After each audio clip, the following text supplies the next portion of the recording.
Thinking Basketball Podcast. My name is Ben. Welcome back to another show. Happy New Year. It is now 2025, our first show of 2025. I'm standing up. I'm so excited for this show. I forgot to sit back down before we started recording, and because we do things live around here, I will need to smoothly make a transition between standing and recording that only the members watching the live stream on YouTube, and I guess anyone else watching later on YouTube will get. I didn't think this through. Cody, how you doing? What's on your mind? I was going to say, it's like a magician. Like, you can't reveal your secrets. You just got to hope that everyone else that's in on the secret is just not going to let the secret out. I'm doing well. I'm feeling inspired. Like, things in life are just inspiring to me right now. I don't know if it has to do with the subject matter of today's pod. I don't know if it has to do with, I don't know. The snowless January we have right now in Minnesota. Listen, I know that means a lot of different things. And I know that there's a lot of people that like snow sports. I'm now one of them. I'm happy about it. I don't have to deal with driving on bad roads. So it's a good time to be me right now, Ben. Can we talk about Victor Wembanyama? Is that what we can do today? Are we allowed to do that? Or if we do that, will there be Reddit threads about us made that say very inaccurate things and very demeaning things? I mean, what am I talking about? They're going to say that anyway, no matter what we say. Let's just talk Wemby. Well, okay. Before we say that, I do want to shout out the best comment I've seen on YouTube. I think somebody made the comment the other day about me, of course, and they're like, I'm impressed that he can record the whole podcast in a sauna. And for anyone that hasn't seen the background, it's the most accurate depiction of what it looks like. So whoever that is, it's like, whose line is it anyway? Like, you get 1 million points, but they don't mean anything. But congratulations on being the winner today. Oh my God, you turned me into John Candy there for a second. Wow. That I did not see that one coming. So okay, let's get down to business. There are so many things going on in the NBA right now that I don't even know where to start. I also feel like every day now I'm like 2 seconds away from a rant about how basketball is not just 3-pointers. I don't know what's going on with this thing. So it may come out at some point today, but I do, for time reasons, want to jump us right into Victor Wembanyama. I feel like we're having deja vu. During his rookie year, I mean, this happened in France. Like, in France, he had tremendous development in his last year as he was projected to be this incredible number 1 pick and a great prospect. Then last year as a rookie, had the exact same thing. In the middle of the year, we talked about it. I think we did an update video on this incredible sort of bump that he took in the middle of the season. And this year, I mean, he's been good all year, but this year it's just turned into a fever pitch, Cody, where we did the top 25 players under 25. And because of the timing of when we recorded that episode, and because of the dates of some videos that I was looking at, I hadn't seen him play in like 2 weeks. And that's all it took when I went back and started watching again to be like, oh, actually, when we said there were other spots who could be considered for like the number 1 pick in that draft, if we recorded that like 2 days later, it would be, no, it's a slam dunk. He has elevated his game very quickly to a super high level. And I'm not sure if there's a lag. And like, I don't know if when people hearing this, they're going to say, well, obviously, Ben, he's a top 3 player. What are you talking about? Or it's the other way around. And people just haven't caught on to how good he is because he just turned 21 years old this week. He's been 20 years old doing this.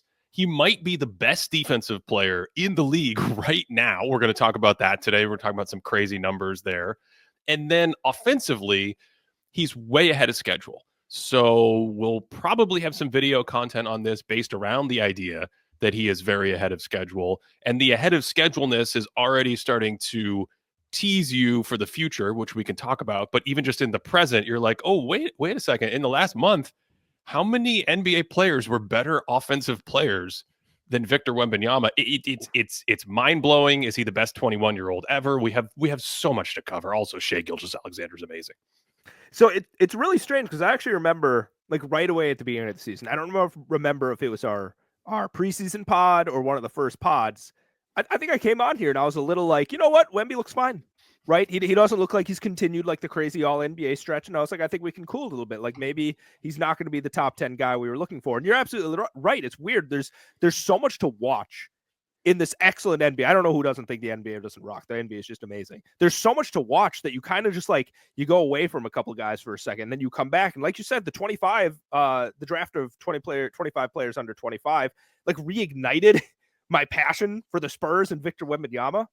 and you just watch it. It's just marvelous. I think I was saying to you the other day, if someone's like, how do I get into the NBA? I'd be like, watch the Spurs and watch the Magic and just watch every game that those two teams play, and you'll really get into everything that's going on right now. But I want to ask you, because we started off, or at least I started off the season a little bit cooler. What do you think's changed from the beginning of the season to now? Well, part of it is just so much is unlocked by the shot being better, right? And obviously his shot profile, he's taking more threes, he's making more threes, he's making them at a higher percentage, he's making more mid-rangers, his mid-range looks better. The whole shot looks better. He's shooting 87% from the free throw line. I didn't even know this was. Can we get NASA in to study this? How can you have hands that big, be 7'4", and shoot 87% from the free throw line as a 21-year-old? So I think part of it, Cody, is just the consistency of that shot, which might have been there. You know, start to get a sample, and then you realize, like, okay, whatever happens here, his floor as a shooter is already in a really good place, because this was a big question mark. It was a big swing skill, and he may peter along at 34 or 35% for the next few years. But let's talk about the arc of growth as a shooter that we historically see in basketball. We historically see young players improve with repetitions from their like early 20s into their mid late 20s. So this has happened to, I've talked about it with Reggie Miller, with Steve Nash, even Larry Bird, who came into the league late as like a 23-year-old. The early 80s, in his first few years, there's a leveling up that takes place later. So as long as your shot and your nervous system, and I want to talk about that more because we just did this huge video for the NBA on LeBron James's memory. I got to nerd out and deep dive into some of things that I studied in school and my background and my old life and things like that. But it connects to development, because you start, at least I do, Cody, these days, I start to focus more on a player's nervous system when I think about their development. How's their brain work? What are they processing? How's their balance? What skills can you improve in this area? And you look at someone like Wemby, his shot mechanics, his hand-eye coordination, the sort of energy transfer, if you will, off the floor. I mean, he's making very deep threes, the mid-range, and then the free throw shooting. All of these indicators work together to make me think that he's going to be at this pretty good level as a shooter. The floor is going to be at a pretty good level for the next few years. And then we should also expect the refinement of that shot. And we never know what that looks like. I think LeBron James is a great example of someone who went from a below average outside shooter to someone who just constantly tweaked the outside shot to the point where from one season to the next, I don't think you could ever tell the difference unless you had a really keen eye. It was just very subtle. But if you watch like a 2020 or a 2024 LeBron and you watch the shot mechanics, and then you watch like a 2013 or a 27 LeBron, 2007 LeBron, you're like, oh, wow, he really, really cleaned up that shot. And it's much smoother. And I see why he went from a below average outside shooter to an above average outside shooter, clearly above average outside shooter when you incorporate his volume. So I'll pause there because I just said a ton, but I think the shooting part is such a big part to start with, because it unlocks so many other things in the game. Well, I think something that's interesting, and obviously we have a season and not even a half right now of data to look at, but of course we're going to look at the data that's available. And one thing you always want to look at for shooters is the wild swings, right? If somebody can kind of stay in the same range of percentages from the free throw line, from the 3-point line, from things like that, then I think it's clear that somebody has a pretty consistent, follow through shot mechanics and things like that. Like I think about Tim Duncan from the free throw line, right? He's such a enigmatic free throw shooter where it's like one season it's like 67%. I think one season he shot like 80% from the free throw line. That's down to like 71%. It's really strange to see that. Whereas Wembanyama, he jacks up the amount of threes he takes. Obviously, that's a big conversation that's been going on, how many threes he's taking this year. But like the 3-point percentage actually increased from last year with the volume going up. So it's not like one of these big men that's shooting like, 1 or 2 threes per game or something like that. He's jacking up quite a few while still having this like, mediocre-ish percentage. It's not like it dropped down to 23, 24%. And then the free throw shooting, like you said, it was hovering right around 80% last year. So if you have 80% one year and jump up to 87% the next year, sure, you could say that's a swing, but it's a swing in the 80s. Like you don't just accidentally shoot in the NBA like 80+% from the free throw line across how many games that you've had. And then again, like you say, it's not just like he's only taking threes where he's standing here, somebody passes to him, the entire team just like stands and watches and waits for him to take the shot. No, he's got the, like we talked about with Karl Anthony Towns, the deep trailing threes where when he catches and his foot's like on the logo, he had a logo, like 16 seconds on the shot clock logo type threes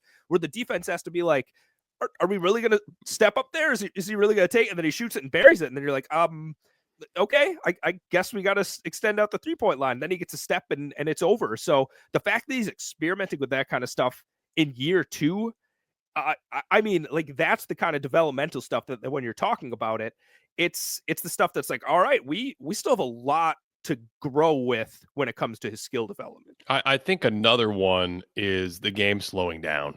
So this is going to happen naturally as he gets older, but you already see a little bit from year 1 to year 2. It allows him to map the court. It allows him to process things. It allows him to start making better passes. It allows him to start making better decisions, attacking with the ball, because he does do stuff, live dribble, pick and roll, live dribble isolation into a move, into a pass. The passing is unbelievable at this age and at this level, but I think that would be my other big answer from just the preseason. The preseason, he was messing around, and there's still like things to clean up in his game, which is what's absolutely amazing. There are clear points of improvement that we expect people to improve upon as they move up the aging curve. And yet from year 1 to year 2, he's added a little weight. So the balance is a little better. The strength is a little better. He understands the game a little bit better as he gets more experience. And that would be my other answer to your question. The ability for that game to start slowing down for him, which it'll continue to do, just amplifies all this stuff, whether it's getting to a move and a post up or a spin or a drive or running a set and pick and roll. Again, it comes back to that nervous system and just thinking about the way a player processes the game and develops. To me, it's really top notch. It's wild. I do think the passing part is an interesting spot to just pause on for a second, because I'm not going to go into his mind and tell you what he enjoys, but you're not going to tell me that Wembanyama doesn't sit down and pull up some LaMelo Ball highlights once in a while. Like he clearly has these ideas where he's like, I could do that too. Check this out.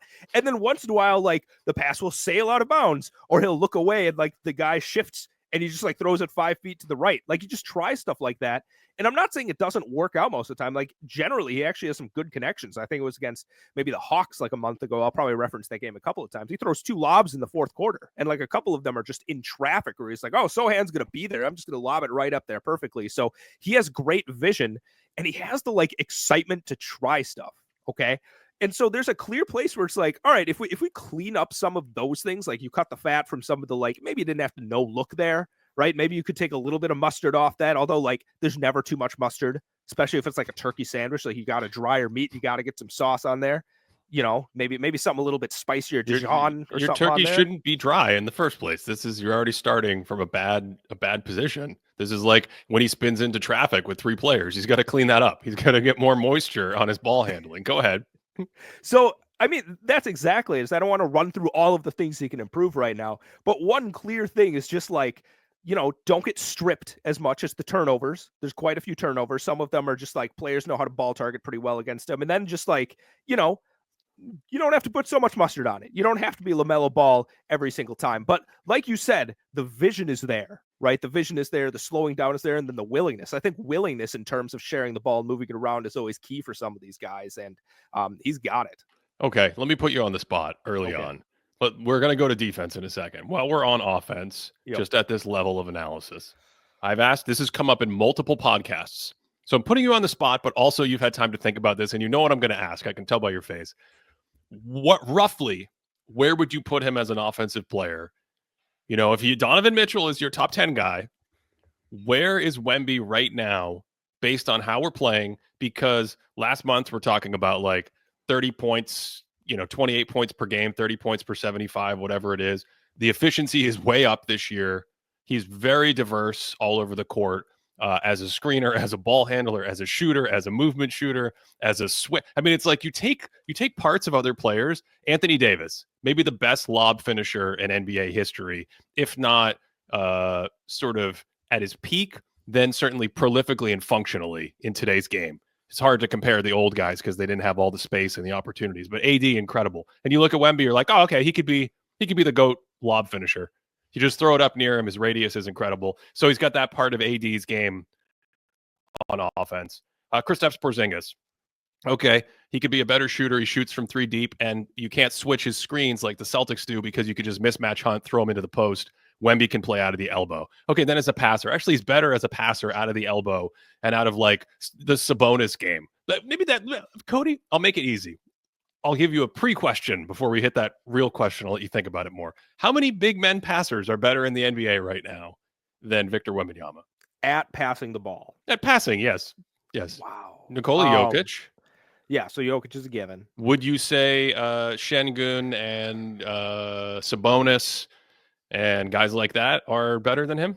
So I think it's really tough because you do have to factor in some of the audacious turnovers that he has, right? Like, I think that's a key part of it. And I think that takes a little bit off. So on one hand, I want to put him up really high, but it's a little less refined than some of these other guys. So he has the potential in my mind to clearly be like, I don't know, top 2, top 3. Obviously he's never going to be number 1 as long as Jokic like exists.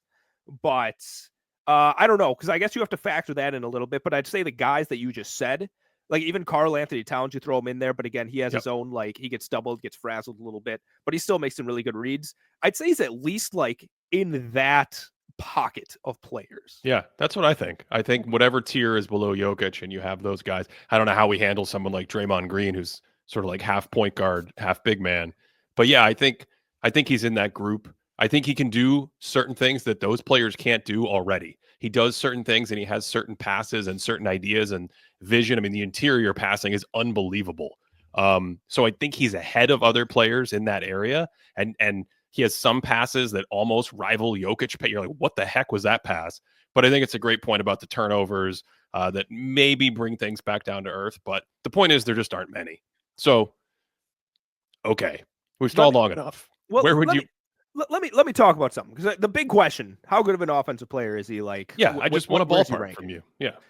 So the one thing that I'm seeing across different, like at the Spurs games, for instance, the Spurs are just like, not the Spurs, they are the Spurs. The Nuggets games, obviously every Wemby game is a Spurs game, but when they're playing the Nuggets, they're happy just being like, Westbrook, guard this guy, and Westbrook has like a clear foot shorter than Wemby, right? Maybe not, look, 10, 11 inches, whatever else. You couldn't fight me on that. Westbrook is not 6'5". It's easily a foot. Yeah. It's a foot, but I don't know. Is Wemby actually like 6'4"? I mean, 7'4", 7'5". He's been measured. I think he's officially been measured at 7'3.5" or something. It was his centimeters measurement and things like that. But he's very much doing the thing that like Kareem did, where he's like, no, I'm not 7'6". I'm rounding down. I'm 7'3" barefoot, even though other players use the shoe height. So he stands next to someone, like he stands next to Jokic, who uses the 7-foot shoe height. And you're like, he's not 3 inches taller than Jokic. Continue. I cut you off. Continue. So, Westbrook's on him and does, a valiant job, I thought. Like, Westbrook did a really good job of fighting for post position. Like I said, really getting after it when Wemby would go up with a shot and getting his hands on there. Again, they're playing the Hawks. Bogdanovich switches onto him, and they're just kind of like, yeah, we're fine with Bogdanovich being on him.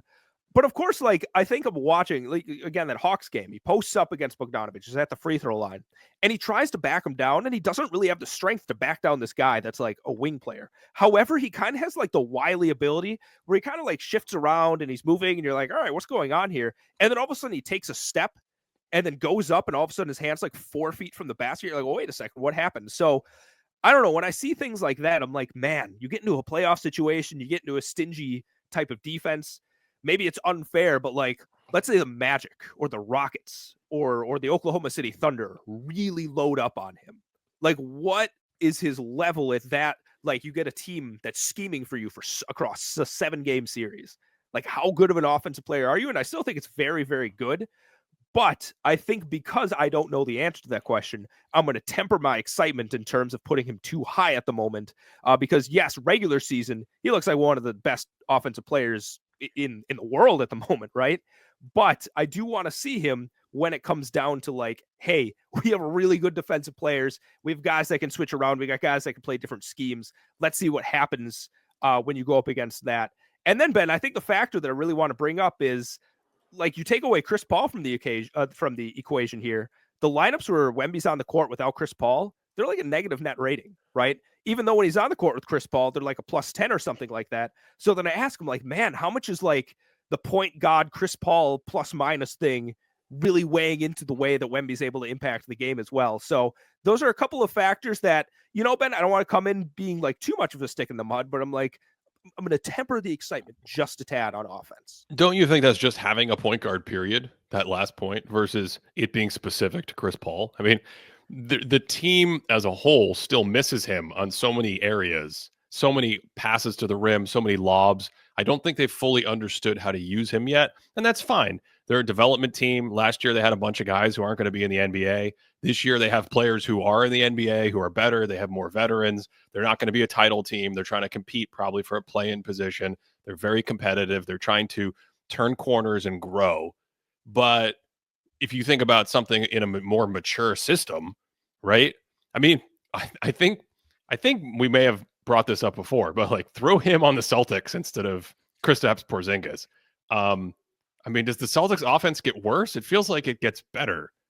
And yeah, that's not to say that he's anchored to Kristaps Porzingis as a player, but I'm just thinking about what happens when you go into a more mature ecosystem with better ball movement and better passers, and probably coaches who are aggressively trying to say, if you're going to be our starting guy out there for 32 minutes a game, how can we unlock the best parts of your offense? And for the Spurs, it feels like they're just still letting him swim around in the deep end and grow and taking away the flotation devices one by one. And I think that's fine. But to me, it's less of a Chris Paul thing and just like give the man a point guard, please. So would you say like top 20 offensive player? That's what it feels like. And I love your point about the playoffs, because I do think no matter how high we go on Wemby today, no matter how high we go on Wemby at the end of the season, one of the things that I feel like is very likely for me to bring him down and temper some of that and probably get some nasty grams and some more angry messages from people is like, when you get in there for the first time, most players, the speed, the intensity, the physicality, it takes some hit to your regular season level. We saw this with like Jalen Williams last year, for example, in Oklahoma City. I mean, I even go back because I feel like I get flashbacks to Kevin Garnett, the interior passing and the defense and things like that. And just watching a guy on a team like this trying to carry the team, we were trying to figure out, has anybody at 21 years old in the play-by-play era had a statistical profile of like plus 15 on off or better, which is where Wemby's at, meaning his team's 15 points better per 100 when he's on the court versus off the court. And then the team is actually good.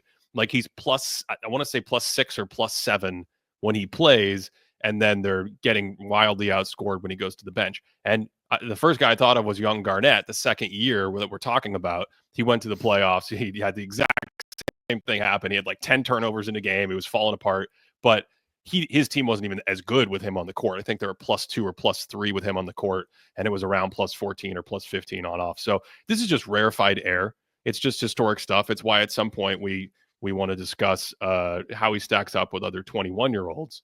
But I think before we do that, the defense, Cody. I mean, is he the best defender in the NBA at 21 years old? That's such a big question. I mean, I think the take, like just off the top here is, and this isn't even like, I'm being a little bit modern here and being a little bit conservative. People are like, you're here to say some bold things. No, I'm here to speak the truth. Not the truth, not the capital T truth, but I'm here to speak truth to investigating these kinds of questions, Ben. No, like, you're here for the clicks. That's why you're recording in a sauna. We've decoded this. We've figured it out. How else am I going to get hot takes if it's not 200 degrees in the room? I haven't been in a sauna in a long time. Is that your secret? Do you just sweat it out? Is that how you get these incredible prognostications to flow out of you? That's the thing. These whole things are just fever dreams. Like my wife has to come up afterwards and just drag my body out of the sauna when I'm done. And I'm just like, I need to be rehydrated and prepared with food for days. Hey, what are we talking about? Here's the thing, Ben. Wemby is very obviously, to me, the first or second best defensive player in the NBA, right? And when I say best, I'm talking about impactful, right? Like when he's on the court, I think the overall impact of what he's able to do, being a one-man defense, the way he's able to shut down the paint. The only other player that I think has like a defensive impact that's close to him is Rudy Gobert. So I think in the regular season, I'm right there with you. Would you say the same thing about the playoffs? Would you say it's a two-man race in the playoffs? Well, when you get into the playoffs, you get the weird like Anthony Davis thing where That's he the turns into that's like that's the one. Yep. yeah, That's the weird Anthony Davis thing. Yeah. yeah. So in that case, like, man, playoff Anthony Davis is like he learned something from LeBron. He's like, oh, maybe I'll save some and just become the best in the playoffs. So I don't. If you factor that in, man, let's say okay, let's pretend Wemby loses. What do you think? Would Wemby lose any of his defensive value going into the playoffs? Are you seeing something right now in the regular season where you're like, you know what, this might be kind of like Rudy Gobert, where he's going to lose just a little bit here or there? No, no. Well, it's not like Rudy Gobert. I don't think it's like Okay. Rudy Gobert. I do think he could lose 5 or 10% right now from strength. And so you get a particular matchup over a 7-game series, and you have to get bullied around by Jokic. Like, he and Jokic had these 2 games last week. There are so many great games going on right now. That's why I'm losing my mind trying to keep this rant about the 3-point shot in. And can I do a mini rant? Can I just do a mini rant and connect back to that game? Um, Yeah. when people say all they just do is shoot threes, it is so strange on its face to me because what they're saying is all they just do is shoot from farther away and demonstrate more skill. They're like, back in my day, we used to shoot from 20 feet and make 40% of the shots, but now they shoot from 25 feet and make 40% of the shots. I'm like, are you under the impression that all the old shots used to be at the basket? Anyway, it's a long rant. It's a side thing because there's way more to get into with styles and different people like different styles, and that's fine. But it's driving me crazy right now because we've got one game after the next that's unbelievable. The quality of basketball is unbelievable. The officiating has been much better in the sense that I feel like they're allowing more contact. They're allowing more of these great plays at the rim. They're allowing more physicality on the perimeter. You look pained. Yeah. I can't find what I'm looking for. Oh, okay. It's just I thought no. something happened. I thought there was an emergency that No. happened. This is okay. I'll take a side comment. This is my least favorite topic about the NBA, and you kind of touched on it. There's the whole like, what's wrong with the NBA kind of nonsense, and like, oh, our rating is down. Listen, listen, listen. Jokic dropped like 87 points on the Spurs in 2 consecutive days, and I think the next day after that, Oklahoma City held the Celtics to 27 points in the second half. Ben, I don't know if any of those games were on national TV. I I don't know don't if a single one of them were on ESPN or TNT or anywhere else where someone that's just a random fan could turn it on and be like, well, wait a second, this Wemby and Jokic dude, these guys are pretty good. This is pretty fun. I don't think any of them were broadcast where people could just turn on the TV and watch them, Ben. not just that, but there doesn't seem to be the stories about them that I want to get into in a second so we can end this meta part of the podcast. But it's like one night after the next, these incredible games, these incredible tactics, these incredible things happening. And you said the Wemby Jokic matchup. I mean, that was like Ali Frazier. And I'm going to connect it back to the playoffs because in the first game, Wemby outplayed Nikola Jokic, everyone's best player on the planet, might be having the best offensive season of all time. I don't even understand where he accesses these other levels. I was on the broadcast last night for League Pass. If you haven't checked it out, you can support. If you have League Pass, you can go watch the Dallas Memphis strategy stream we did. It was a lot of fun. And Katie Wingy, who covers the Nuggets, was on the stream with me. And at some point, it might have been in between a commercial, she was saying, like, I can't figure out how Jokic improved his shooting this year. He says he has a secret, and he won't let the secret out, and he did something. And every time with this guy, I'm just like, I don't understand. Is he riding his horses? And he goes, I will decide to do this in basketball next year. He's like, I will become Dirk Nowitzki next year. No, I will learn how to be a 42% 3-point shooter. I don't understand it. And yet he plays Wembanyama, who at this point in time was still just 20. He couldn't even drink in this country. He was a young pup. And Wemby outplays him in the first half, which is insane. His length is bothering him. He's forcing turnovers. His offense is spectacular. And obviously, when you have a battle back and forth with Jokic, you have the idea that Jokic is going to have variability in his defense because of his limitations defensively, his strengths defensively as well. So sometimes he has good defensive games. Sometimes he can get attacked. Wemby, it's kind of the opposite. You're just like, I would be shocked if Wemby doesn't completely single-handedly crush this entire game defensively. And then when he starts giving it to you offensively, like he did a week earlier in Madison Square Garden on Christmas, where he dropped 42 in the first like 39 minutes of the game or whatever, then it starts to get real fun. Jokic comes out in the third quarter. He's like, I've had enough of this. Starts hitting the spinning, the stuff we saw in Minnesota last year, the spinning, twirling hook shots off the glass, like sizing up Wemby's length. So he does like lefty over the head shots. And by the second game, I thought Jokic had started to, like a boxer with the jab, figure out how to pound him and grind him a little bit more, get the spin going, create a little bit more space on his shots and his fadeaways. But even by the end of the first game, the last play in the first game, Cody, Jokic is backing down Wemby and goes to spin into, he busts out the Sombor shuffle. Like he busted it out. He's like, special occasion time, I'm going to the Sombor shuffle. And Wemby almost inhaled it. And as Jokic is going to shoot, he goes, holy moly, this shot's going to be blocked, and adjusts and throws a turnover cross court, and the Spurs win the game. And you almost never see that, especially in the clutch, from Nikola Jokic. So my answer to your question is, I essentially see no drop off, but I think there are matchups where certain things will be exploited a little bit, and you could have people coming out of it being like, he's not the greatest defender ever. He's only quite good. Some of the touch that Jokic had on some of those. I mean, he was posting up and on the hooks, like I would pause and the ball was hitting like the top corner of the backboard. Like not the top of the square, the top corner of the backboard, because that's as high as he had to put it, and he was still just kiss it off. And just a masterclass of a couple of games, man. I invite everyone to go.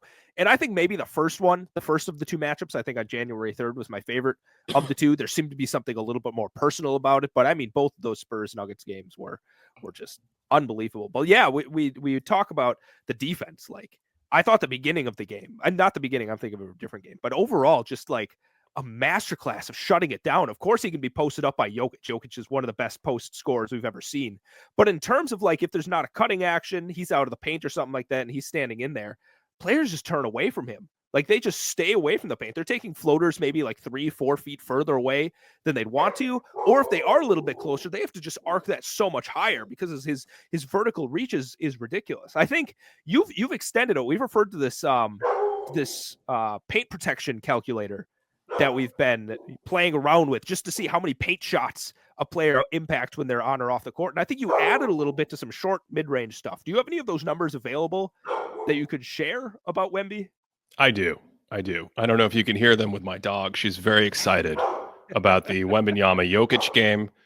She was locked in during the game, and she has a lot of opinions about it in the background. So I will get to that in a second. But just the whole concept of people not shooting around him is absolutely hilarious. And as you said, we've done this at like just what's considered the rim in the past, but I've extended it out to inside 14 feet. I would love to get it at like 8 feet or 10 feet. It's not always easy parsing through so much play by play to get it at an exact distance. But the idea is basically in the modern game, we not only have the rim, but there's that area coming downhill in a lot of actions where you shoot from 9 feet, 6 feet, 7 feet, and we're not seeing players take those shots. We're not seeing players take those shots against Wemby and pick and roll or 2-on-2 or when he's nearby. They're just passing it out, or they're panicking, or they're gnashing. Like players that never gnash are like, I'm going to keep dribbling and see where this goes because I'm not even going to look at the basket. And so we went and we looked at our old friendly rim calculator that we use that looks at the team's performance defending this area with the player on the court versus the team's performance defending this area with the player off the court. And the short of it is, Cody, that right now, the San Antonio Spurs, if you look at what they give up in terms of shot volume and percentages in that area, would be, I believe, the second worst defense in the league when he's on the bench. So in that area, they look like a bottom defense. And when he's on the court, I believe they look like the second best defense in the league defending that area. So when he's on the court, they look like arguably the best defense in the league. And you just intuitively wouldn't think that if you were like, are the Cavs with Evan Mobley better at defending this area, the rim and the short mid-range, than the Spurs with Victor Wembanyama? You'd be like, how does Victor Wembanyama make the Spurs better defending that area than Evan Mobley? In fact, by about 6 points, the way we calculate it on our board, they're better than Rudy Gobert and the Timberwolves when he's on the court. None of this makes sense to me, but that's what's happening. And if you want the nitty gritty, it's just basically teams are taking way fewer shots in that area. And they are also making those shots at 4% less than they do when he's on the bench in that area. So it's the combination of both deterring the shot and altering the shot and messing it up. And of course, we know he leads the league in blocks. So to me, it's not even the blocks. It's all these other things where they're not shooting, they're not going near the basket, they're not looking at the basket. And just what happens? More of your shot diet is long mid-rangers and threes that aren't great threes.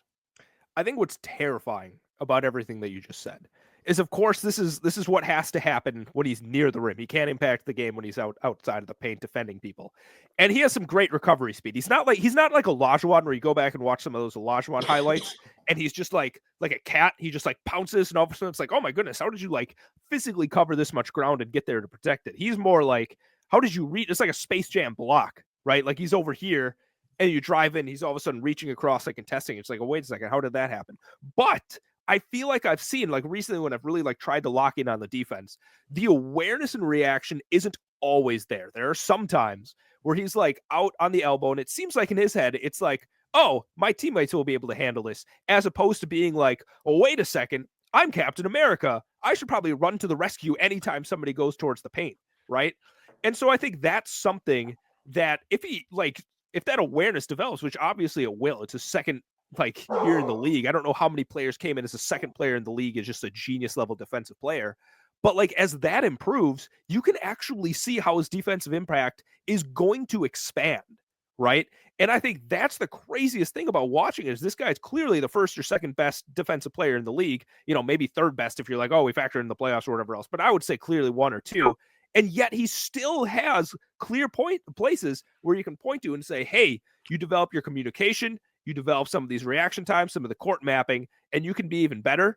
I mean, Ben, we're all of a sudden talking about like, I don't know. We got to stop talking about is he the best player in the league and start talking in terms of decades or eras of basketball. Well, okay, we're going to get there. We're going to get there in a second. I do want to push back a little bit though, because I think he doesn't chase blocks like other players do, and he doesn't really overhelp that much, which is what you're talking about.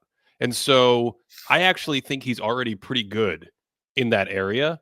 What you're talking about to me is not a matter of I need to save everything and I don't have the awareness for it. It's almost like finding the right balance and equilibrium between shooting and passing. But for him, it's on defense.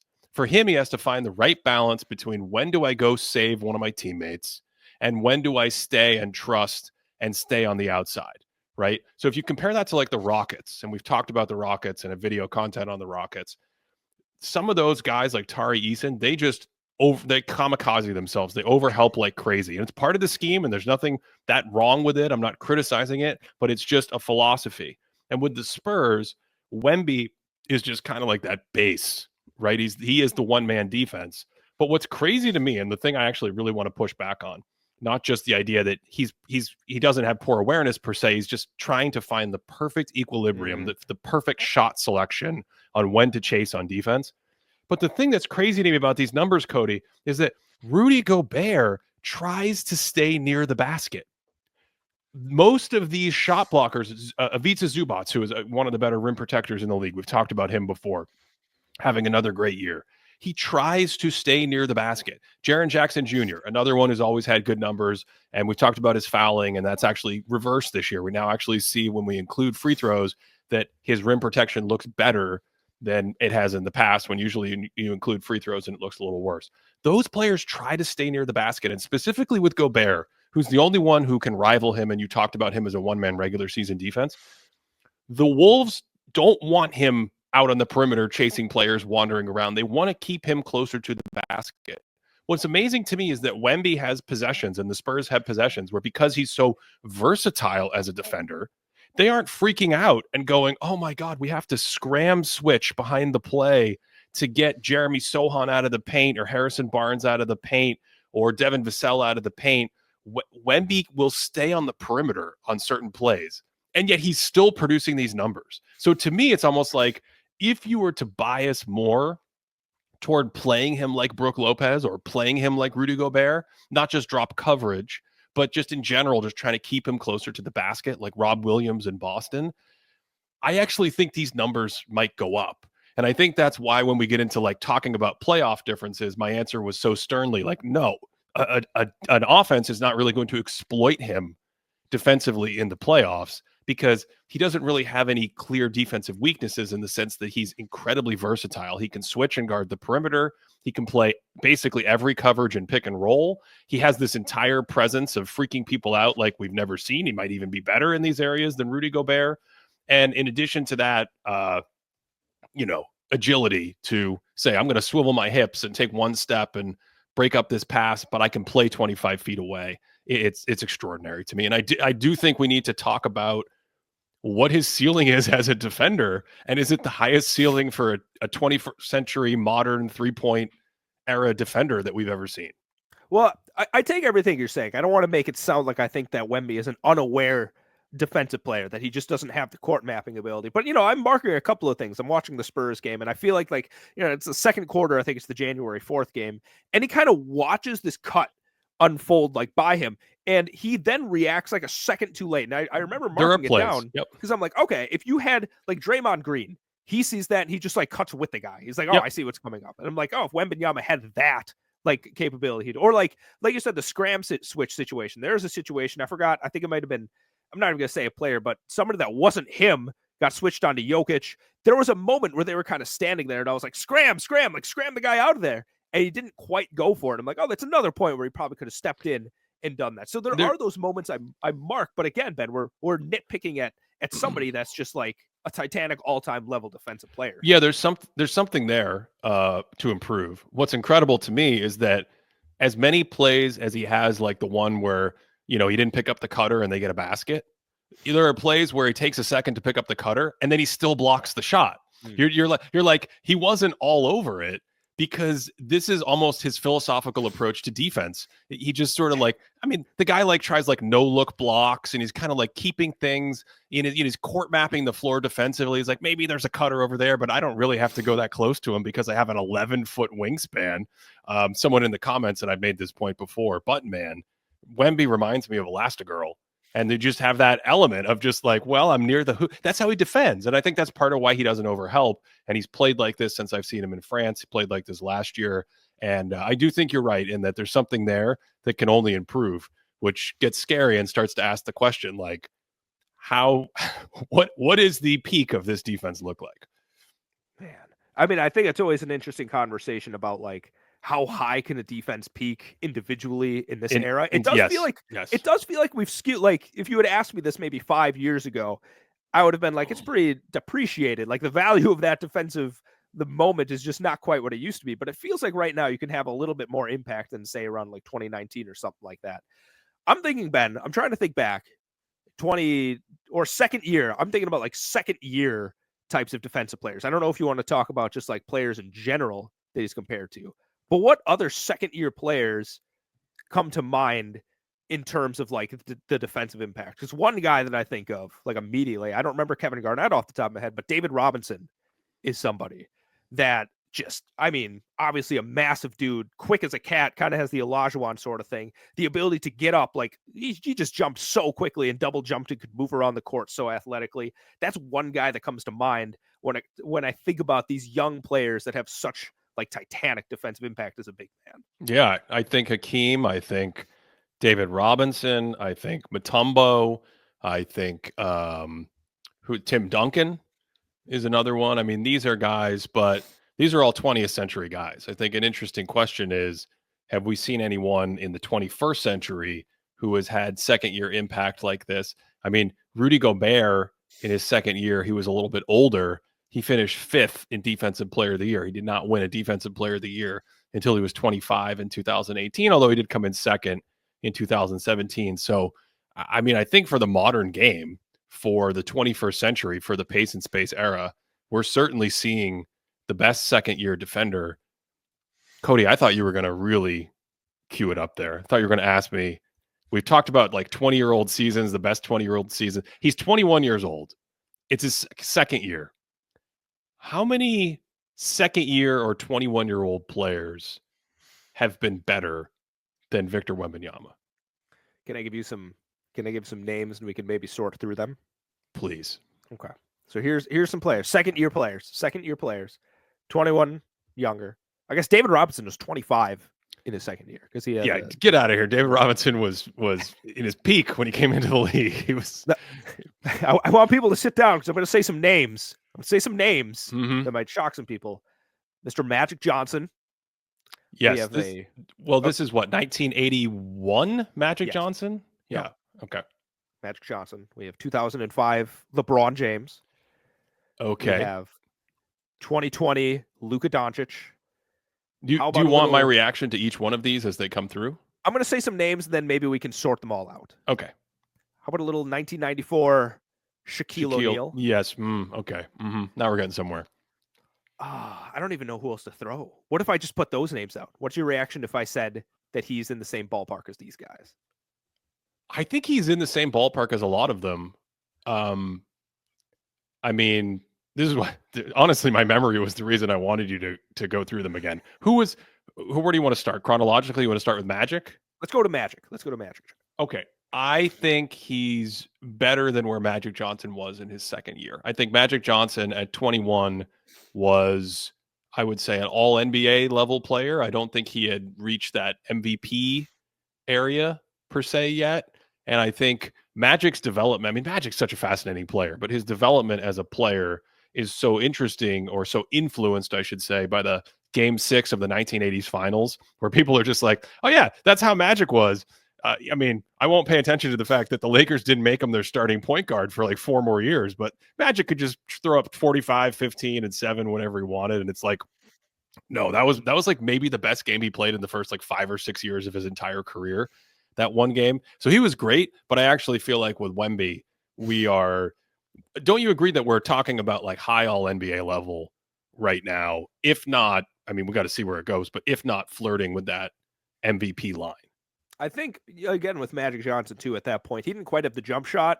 And I don't think people, when they think back to Magic Johnson, they're like, oh, flamethrower from deep. But, like, he was like a 90, 88% free throw shooter by, like, the end of the 80s. And he could call on that jumper pretty solidly. And I don't recall him being as consistent earlier on in his career. So he definitely had, like, value to add there on the offensive part. LeBron James. Ben, what do you think about him? It's a similar thing with LeBron. I think LeBron came into the league so young. So we're kind of like talking about like 20-year-old LeBron here. Yeah. Something like that in 2005. Yes. 19 to 20. I think he turned 20. He's born in 1984, so he turned 20 in the middle of the year. So I think you have a year advantage going to Wemby. And I would say Wemby is clearly better than that version of LeBron in 2006. Clearly. Yes, clearly. Yes. 2006, LeBron's physicality started to level up, and I think that's when he started to hit a different level as a player. But yeah, I think we're safe still. Who else do we have? Well, I think again too with LeBron, something that he doesn't super dial in until closer to 2008, 2009 is the defense. Like he had solid defensive instincts, but he wasn't like second defensive player of the year type of player until a couple of years later. So you bleed a little bit of value there. Yeah, exactly. I would say he was a very good offensive player, and I would say he's fringy all NBA. I don't know what he made, third team all NBA or something. But again, I think if we're not calibrating, we're 48 minutes into the show. We are past third team all NBA with Victor Wembanyama. The question is he going to be second team all NBA or first team all NBA? First team all NBA in theory is like your quote unquote top 5 players. And second team all NBA in theory is the quote unquote top 10. And I think that is legitimately what we're talking about with the level of play we have seen for the last 6 or 7 weeks or whatever it's been. So keep going. This is a nice trip down memory lane. You know, we did a podcast about the best like 20-year-old seasons. Yeah. And I can't for the life of me remember, but I do know one guy we were extremely high on as 20 was Luka Doncic. Yes. Somebody that's played just a few years ago at this age. So I got to ask, the brilliant guy that played with so much tempo, had just a mastery of the offensive game, a little bit more live than the Doncic we've seen now. But of course, the shooting wasn't quite where it is now. What do you think about Luka compared to him? I think that's pretty close because if I recall correctly, didn't I have Luka in my top 10 at the end of the year? I don't remember exactly what his accolades were for that year, but offensively, it was just an extraordinary tour de force for that age. And I think defensively, he started to, there's always the things we can get into with him defensively, but I don't think he gave too much back defensively. So I think now we're getting somewhere. I think Luka could be better, but I think this is the level that we're talking about. What about guy that loves to have other big men compared to him? What about Orlando Magic Shaq? Ben? Ooh, Shaq. He was such a force, Cody. He was unreal. He was such a force. I'm gonna say second year Shaq is clearly better. I'm gonna say it's clearly better because I think second year Shaq was a clear MVP player. Like maybe strong MVP. Like second year Shaq, I think gets a little lost in the shuffle, but to me, he's an MVP level player. And Wemby may be getting there. We may be approaching that. He may be on the fringe of it, but I feel like Shaq has a second year Shaq was just a beast. He was one of the best. He was one of the handful of best players in the league. Like if you had done like the top 10 players, yes, he would be near the top. Like 5 or 4. Yeah, something like that. Yeah. So, I mean, when we're talking about like the 3-point era, like are we missing like at this point, if he's landing in this, I don't know if there's anyone else I can bring up that like competes with that. Cause like Zion, I think he only played 20 games or so. Like who'd even bring up at this point? Like Chris Paul? Like Chris Paul is a very good second year player. He was very good. Yeah. I mean, Grant Hill wasn't quite what he was like a couple of years later. I think Grant Hill, that was 96. I think it was closer to 98 when he was that good. Like Dwayne Wade, 2005. I think he need another year to get him to that level. I just don't know, Ben. Dwayne Wade, 2005. That's a deep cut. He was extraordinarily good. I can see an argument for Dwayne Wade by the end of the year. Yeah. Ooh, okay. Absolutely. Because he was like a back injury away from taking out the Pistons and Miami getting into that finals. So I could see Dwayne Wade being another one. But I think the point is we've exhausted the list. Anthony Davis when he had that crazy was that third year Anthony Davis when he had that crazy jump? Can't remember. You can look that up while I make this point. There just aren't many players in this entire era who in the second year at 21 years old, where Wemby just turned 21, have played at this level. And yeah, I mean, we'll see how far he takes it through the rest of the year.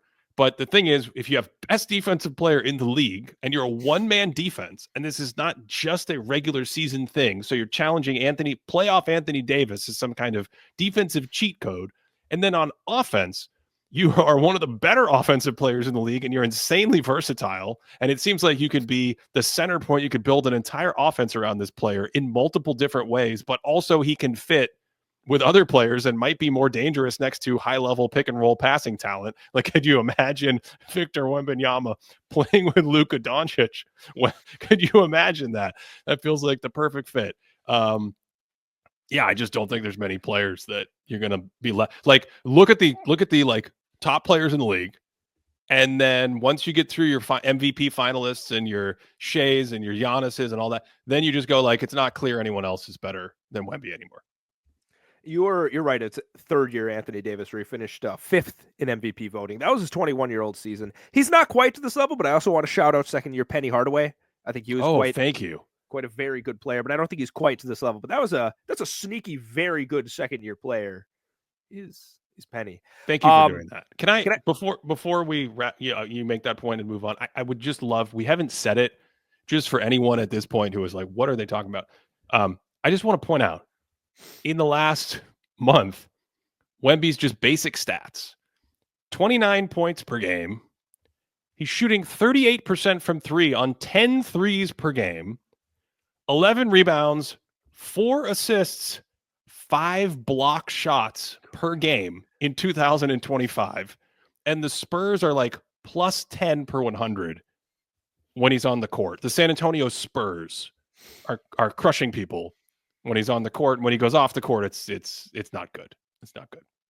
I don't even know what to say to that. That's like Tree Rollins is somewhere being like, that's incredible. I wish I could block 5 shots a game. I think he averaged, what? Someone young is going to think you made that up. They're like Tree Rollins. Can I ask you a team building question? And by that, Please. I mean, can I just ask a question from the chat? From the comments. What do I call this? I don't know how to live stream. What is this called? It's I think they're the comments, the chat. Okay. Yeah, it's the audience. Yeah. Yes, the audience question. Bake 28. I wonder what's the best way to build around him.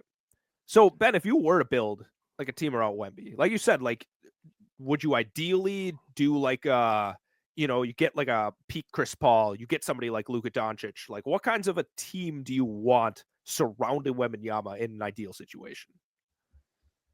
Can I just say I didn't know we were going to talk about Victor Wembanyama for 1 hour today? No, I legit did. I have other topics. It's just going to have to be another show. You texted me like 4 topics. In my Well, they mind, I'm connect. like, They connect to this topic. So I just assumed we would segue. I assume we would just make all these points about Wemby, discuss all this stuff, bat it around, and half an hour would go by, and it would take us into the other things related to development and top players. And I think the issue is we got into our favorite, like Ben and Cody just say, like retired NBA players, and once that happens, like 20 minutes just melts away like butter, Ben. You said Grant Hill and Penny Hardaway in the same show, and I'm all warm and fuzzy right now. I can't even think straight. What's the best way to build around him? Yeah. I think you absolutely want a point guard or a player. It doesn't have to technically, LeBron James could do it.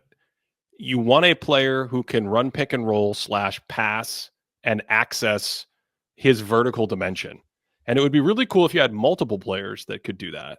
And then that implies that you want, kind of like what Boston has, you want spacing so he can flash into the paint, take advantage of mismatches, play inside outside, and interact with shooters and the gravity and spacing that they create. So my instinct here would be to try to get something like that as a pick and roll partner and go from there. But I mean, the thing is, there's probably no wrong answers. I think you could probably try. Like, I think if you took him and put him in Cleveland, I don't know if Cleveland would have to play any differently. They'd just get better. It would just be like, we could just do more stuff. And then Garland there it is right there. You have the Garland and him connection. So you know what he is, Cody? He's Evan Mobley and Jared Allen put into one player with a jump shot.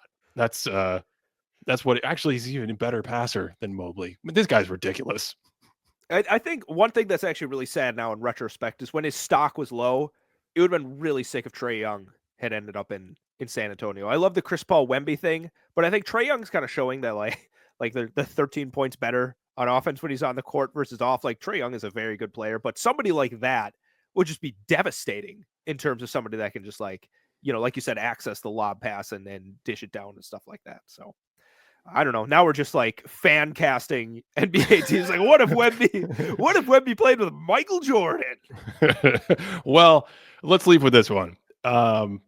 In 5 years, do you think he will be like? Who do you think will challenge him potentially as the best player in the NBA? Do you think some of the current guys will still be there, or do you think we're talking about a new crop, him and Shea and people like that? Luka, obviously. Okay, you said 5 years. Is that too far? I'll do 3. No. I'll take 3 years. Let's do 5. Yeah, I think 5's fun. So I guess a big question with 5 years is 36-year-old Nikola Jokic still going to be just incredible, right? Like that's a big part of the question. Is he even playing basketball? What's he doing at that point? Oh, can I ask you a different version of the question? Mm-hmm. It's 5 years from now. What do you think is a better chance of being the best player in the league? Would you take Victor Wembanyama or would you take the field? That's a much better question. Thank you. Thank you for getting me back on track. I think, well, I mean, if mathematically, if you're doing some kind of like bet, you have to factor in injuries. Obviously, you want to knock on wood. Please, no more injuries. I'm sick of injuries in the NBA. But mathematically, that would be the thing that I think would lead you to take the field. But even with that said, I mean, to me, instinctually, it's just Wemby. Because as long as he's out there and playing, I think his trajectory, I mean, he doesn't even have to get that much better. We pulled up the Darko app, which is an all-in-one metric, but it updates daily. So it has a rolling history of player growth, and you can get these player curves. And we pulled it up. First of all, Wemby's looks like some sort of straight line, like some sort of rocket being shot out of the atmosphere of Earth. It's a little weird. And secondly, he's already passed Luka Doncic in this stat. He's literally already he's like already at the top of the league, but he's 21. So even if it slows down, I think he's probably the safe. The field is such an enticing thing, but it's so close to me. I instinctively want to say Wemby. What do you think? Well, I just think, I think about the players that are in the league right now. Like, I don't think 36-year-old Jokic is going to be competing for best player in the league. Doesn't strike me as something that's going to be happening. Maybe like 5th or 6th or something like that. He'll be 35, but it's okay. So if we think about realistic candidates, we have 30-year-old Luka Doncic. I'm like, yeah, I feel like that's solid competition. I don't know how old Shea's got to be, like 26. We have like 31-year-old Shea. I feel like the way that Shea plays basketball, he can keep that going for a while, right? Like that's a nice aging game he has. Maybe the defense will be off a little bit more, so maybe not quite Shea. And then it's like, all right, is Anthony Edwards going to make a huge jump? Man, a ginormous jump. Is Jalen Suggs, like how high up is he going to be at that point? So I think Tristan da Silva. Tristan da Silva. Well, no, you joke, and we don't have time to get into it. But one of the other topics that I thought this would segue us into is this idea of looking at Wemby's peak and looking at his aging curve and saying, here's, like LeBron James, here's a player where we can see the pathway to him being an MVP, to him being the best player in the league. And then what has seemed to have happened, especially in the last 10 or 15 years, as we've done pace and space and as basketball has evolved, is half of those players, roughly, I don't know, someone can count it up. It may be a third, whatever. Some of those players come from this trajectory that we can see. Anthony Davis, we could see the trajectory. Giannis Antetokounmpo, we know exactly what this is going to look like when he fills out and he's got his extra long Achilles in his hands and he's striding down the lane.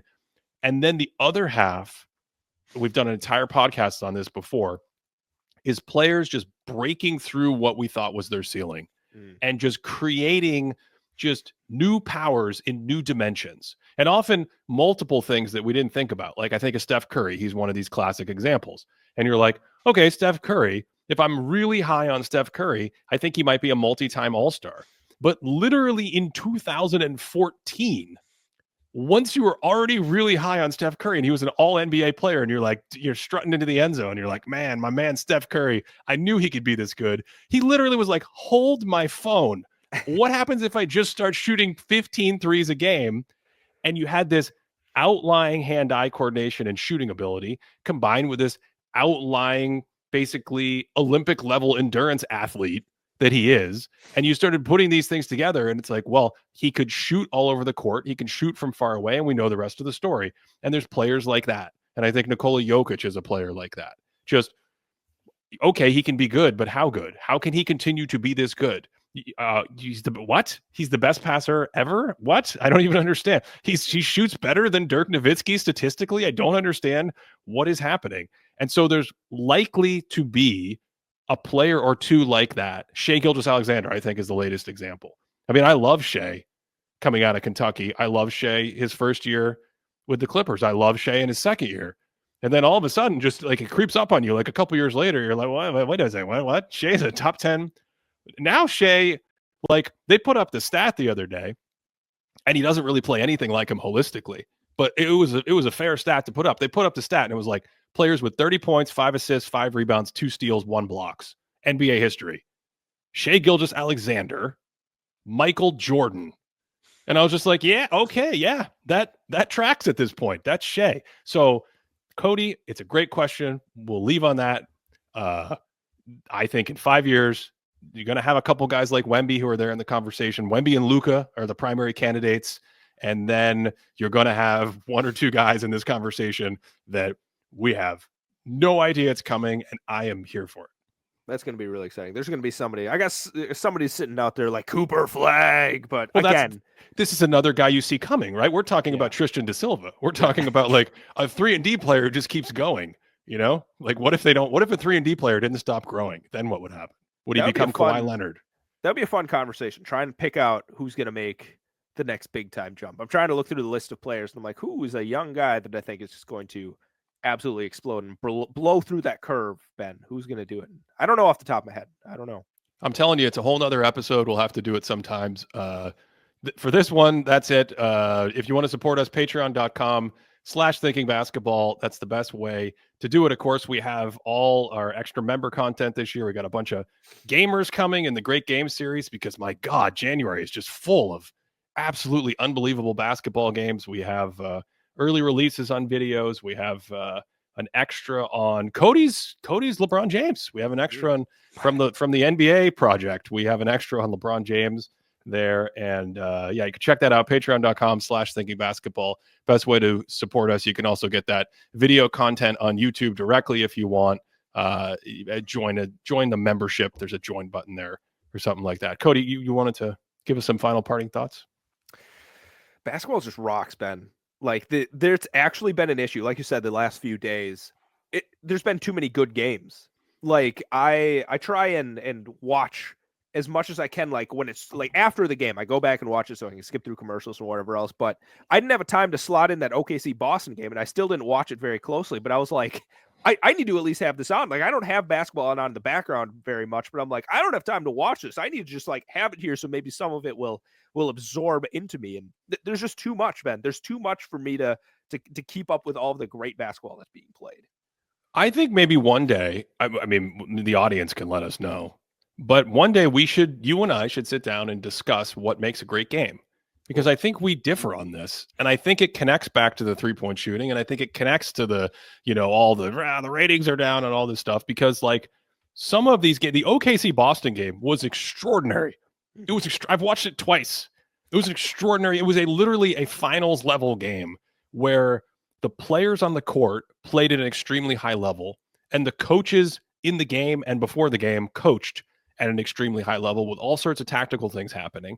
And if your takeaway from the game is that Boston shot 44 threes and missed a bunch, and that it wasn't a good game because OKC won by 13, despite the fact that it was super close until like the final 2 minutes, then I feel like, to some degree, what are we doing? We're not watching the same thing. We're not enjoying the same thing. It's like, it would be like watching a great chess match, but then only seeing half the board and being like, this guy just easily moves his pieces down the board and a game ended. I think he got the king. I don't know.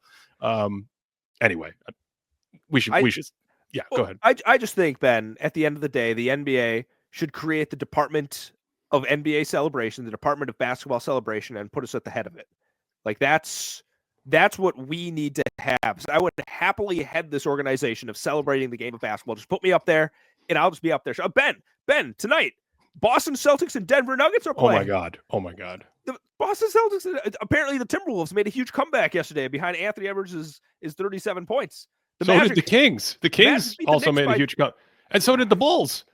The Bulls were down by 19, and they were down by like 7 with 2 minutes to go. They had there's comebacks galore. It's wild. And then tomorrow, Oklahoma City plays Cleveland tomorrow. I can't sleep. Stop so we can go watch basketball, Ben. I can't sleep. There's too much basketball. Yeah, that's it. Thanks for listening all the way through on this one. I hope you guys are enjoying the games as much as we are, and that you are having a great day.